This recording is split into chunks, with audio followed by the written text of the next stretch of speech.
Are you kidding me? Hold on. Why the fuck? Oh shit. Different video. Sorry, it's a different video. Why the fuck this shit? Only 480. What's up with that? I thought the boys over at Warner Brothers Music, who the fuck? Reprise, they're on Reprise, which is a subsidiary of Warner Brothers Music, if I'm not mistaken. I thought they would be able to afford HD cameras in 2004. Hi, let me get him off. Hi, I'm Grace. Welcome to my channel where I talk about the bands you love, bands I love. Honestly, I love these bands too. And if I didn't fully believe in the power of music and the power of emo, why would I even be here? Why would I even be here on this very day talking to you about a band? Probably the first band I ever got into that wasn't Aaron Carter or NSYNC or, I don't know, Lil Bow Wow. One of the first bands I ever got into fully, the Green Day. As a young, curious 11-year-old, the world was so new to me. Everything was so fresh. But these punk rock sounds, I like them. I like what they were saying to me. They were saying shit like, "Thanks for the concern, but I got laid 3 weeks ago." And that's stuff I have never heard before. And as a young growing girl, this shit kind of made an impact on me. So I figured, boom, what are we doing today? 20 years later? Oh my God, hold on. Let me... Yeah, 20 years later, here we are. American Idiot. Cool. Ba-na-na-na-na-na-na-na. Don't wanna be an American idiot. Okay. I think I get it. I think I understand. I think I feel the anger that we're selling here. And the point of this video right here that I'm making isn't to discuss a greater context of who the band is, where they went on after this, blah, blah, blah, blah, blah. I don't care about this. I'm literally just here judging this music video with the song attached to it 20 years later. What's it all about? Why was I attracted to it so freaking much as a kid? And what does it say now to me as a person? Doesn't mean that like I'm correct in my assessment. It just means that's my assessment. That's what I'm thinking. That's what I'm vibing with. These are the things in my head that I say with my mouth. And sometimes people in the comments, they go, what the fuck? What's wrong with you? Why are you doing this? Go home, log off. I'm sitting here, over here, and I'm like, you know, one of those, and then maybe one of these.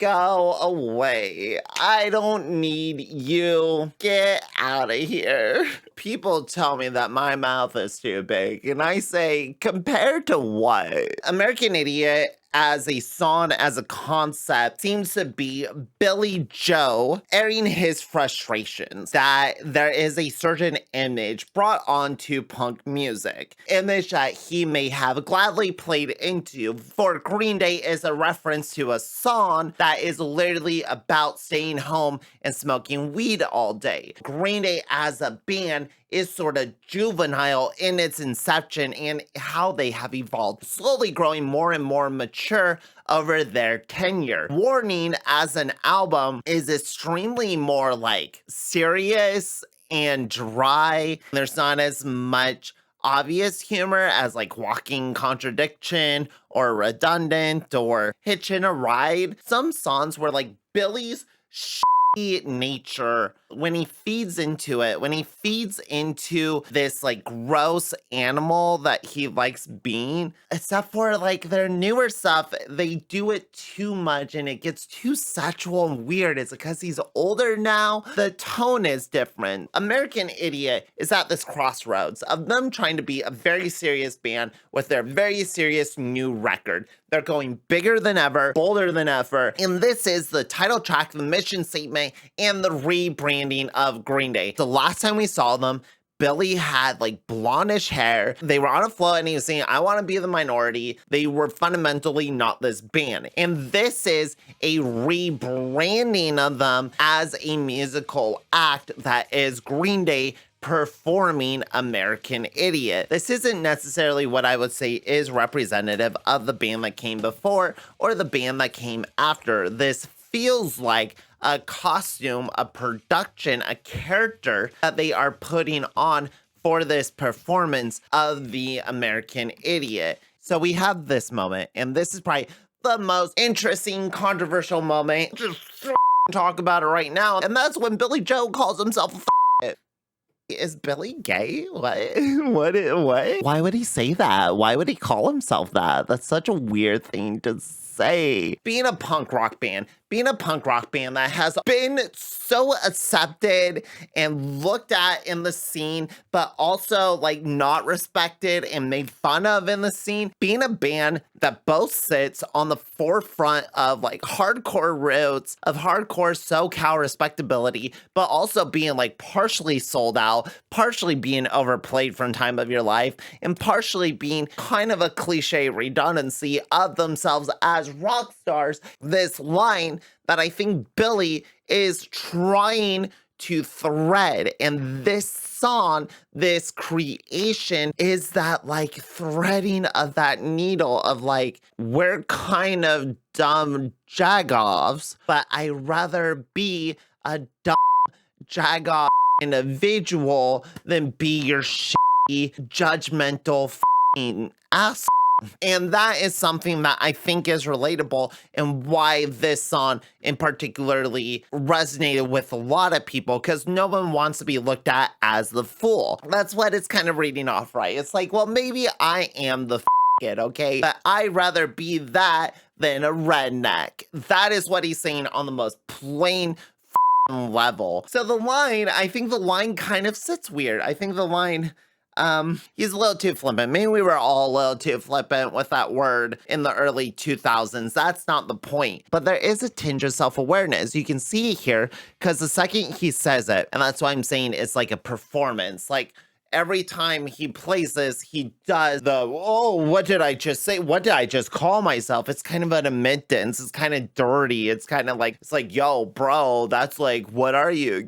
And so you see Billy kind of pulling away, and he's like, that was too revealing. God damn it. And then you cut straight to Mike's face, and Mike caught that. Mike is like, wait, is this a band I signed up for? Is this what we're doing? Billy, do you got shit to tell me? There's like a judgment within the self-criticism or the acceptance of the self-criticism. Does like the music aid that feeling, or is that guitar riff simply just designed to be catchy? Because a lot of the issues I have with this song is the simplicity and its structure of it and its presentation I find boring and not satisfying. I find the guitar solo almost insulting, and it feels like they're kind of doing a parody of a band, of an American rock band. So it's really interesting and very smartly done to have the intentions, the message, to have it so pinpointed yet so vague that I think really anyone could walk away from it feeling like they agree or disagree with Billy. Because like I said, no one wants to be seen as the fool. As a country or as part of a nation, you don't want to be looked down at because you are an American. And I think there is sort of the stereotyping that other countries look down on Americans and think we're like slightly stupid and idiots because of the choices that our leaders make on a congressional or global level. We're just people, dude. We're just people. We're making punk rock music. It also does get to a point though where the genuineness starts to go away, and I'm like, well, what does he really think? What's the band actually playing? What do they really care about? But there's so much mania going on with this music video that you're just kind of getting a vague mood board. It feels like they're just posing, quite literally posing in front of a camera, showing artifice, showing staging, but at the same time, it could just be a lazy music video, and the green on the American flag isn't really saying anything. It's not really representing anything. It's just green on the American flag because they're Green Day, and slime is a thing at this point in our culture. Nickelodeon has really made everyone slime crazy, so we gotta slime ourselves, because wouldn't that be wild if we're playing in the filth that is the American flag just running off underneath our feet? I don't understand it. That being said, though, there is some real just iconic in here. There are moments in here that have stuck with me. I don't know why they're using old 1960s broadcast cameras here. They rarely use that footage in the actual thing, except for that and like he's just posing and like this is super weird, and all the merch and shit at this time that made them just kind of like action figures felt really gross, and this feels like the start of that personifying of this little twinkie gothy front scener, and it feels like a bunch of corporate dudes in a room going, how do we restart this band? How do we get kids to like this punk band again? Because no one likes this punk band. Let's give them eyeliner. Let's put them in front of this thing. Let's make them darker and edgier. They're all gonna be wearing black, and you're never gonna get a single moment to just sit with the song, because the song is just so energetic and so intense and has so much visceral emotion that we will use every camera trick in our freaking books to make sure that you are excited by speed ramping and then the slowing down and the speed. And look, Trey Cool isn't even on his set. The set is supposed to rotate, but he's running around it. I like this music video, but I think out of the section of music videos that came from this album, this one is probably the least thought out and the least interesting one, because at least freaking Holiday and Boulevard of Broken Dreams have sort of a continuation in them. Wake Me Up When September Ends has all the bullshit soldier imagery. The video for Jesus of Suburbia is like its own little mini movie. So I think there's more interesting shit going on outside of the American Idiot video. But for a rebrand, for this to be the first new thing we see from this era, I think it's a pretty good jam it. The song, it's catchy enough to be tolerable, but not too annoying to just be stuck in your head all day. I think the riff is the most annoying part about it, just that simplistic ba-da-da-da-da-da-da-da-da. Honestly, the version that's on Bullet in a Bible, the live version where other guitars going,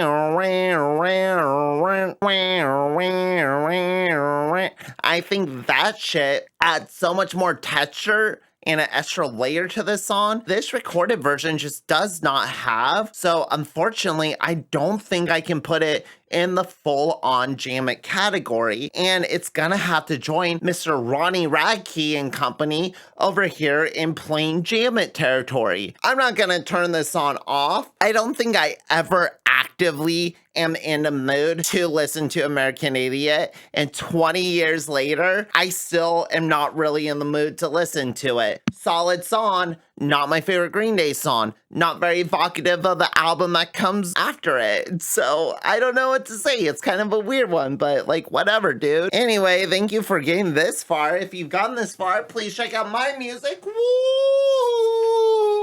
You're an idiot. Your mother has a sickness. Mediocre music. My tits stand up like the American flag. Cool. Thank you for watching me. Thank you for being here. Give me suggestions for songs you want me to listen to. I'll do it. I swear I have so much time. I have so much time to just sit here and talk about music. Because, like, what the fuck else am I gonna do? Live my life? See my family? Okay. I'm Begonia. Bye-bye.